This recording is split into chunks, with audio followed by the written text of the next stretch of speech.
जय जगन्नाथ सांग मैंने वेलकम टू आवर ब्लॉग श्लोक्स हैप्पी वर्ल्ड। आसतु आज बुली जा ओड़ा पर्व जोटा महादेव बहुत बड़ पर्व जोटा कि बालेश्वर महादेव गोटे बड़ पर्व ओड़ा पर्व बोली कहते। आपण मान आड़े ये पर्व को कौन बोली कहते निश्चय कमेंट जनइबे। आम आड़े तो यहाँ ओड़ा पर्व बोली कहते। तो आम जाइलु बुलापाई मु मो स्वामी आसु सान ननद ननदी जाइलु बुलापाई ओड़ा पर्व देखापी। ओड़ा पर्व किसी जन भक्ता था जो मैंने उपवास करते शिव पूजा यहाँ तो निर्जला उपवास करते। तो किछि दिन धरिकी से माने पूजा करते। यहाँ लास्ट दिन को उड़ा पर्व बोली कहती। से एमती उड़ती उड़वा समय किछिटा कदली फेणी पकाउ था जो मैंने भक्त मैंने धरवे तो सेटा प्रसाद रूप में गोटे फेणी पकाउ था। केते भिड़ होता देखिपे गोटे बहुत बड़ मेलन भी लगी से दिन कंटापाट भी होता।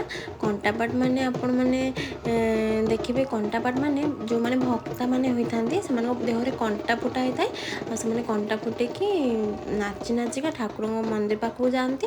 तो सेठिका लोक कहते कि से तो निर्जला उपवास करते आउ देहरे ठाकुर था से किसी भी कष्ट जना पड़ न था। केते सुंदर से नाची नाची जाऊँच देखिए बहुत सुंदर लगुता है दृश्य देखापी उड़ा पर्व। मुझे कहबी आपण मैंने भी केबे आसतु आम उड़ा पर्व देखापी बालेश्वर को। बालेश्वर बहुत बड़ पर्व उड़ा पर्व एमती केते सुंदर नाची नाची जाऊँ। मोर तो थिला बाहागर पर्वटा फास्ट देखिली मत बहुत खुशी लगला देखापी। जहाँ महादेव को दयारू मत सौभाग्य मुझे देखिपारि पर्वटी।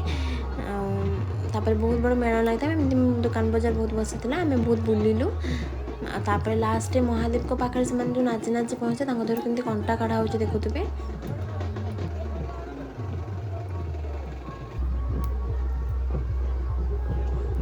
जिनपतर देखिलु बुलिलु बहुत सारा जिनस बसी था दुकान बसी था।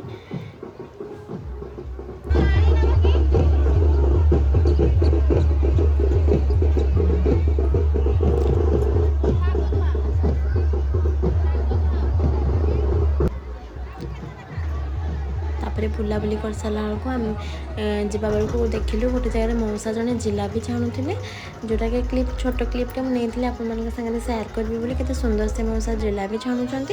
तापर आम मेला बुली सार घर को फेरबू से जो भक्ता मैंने थे से शिव पार्वती होता से महादेव को ना लेकिन बेत लगे आशीर्वाद करते। तो मत मो हजबैंड को आशीर्वाद कले।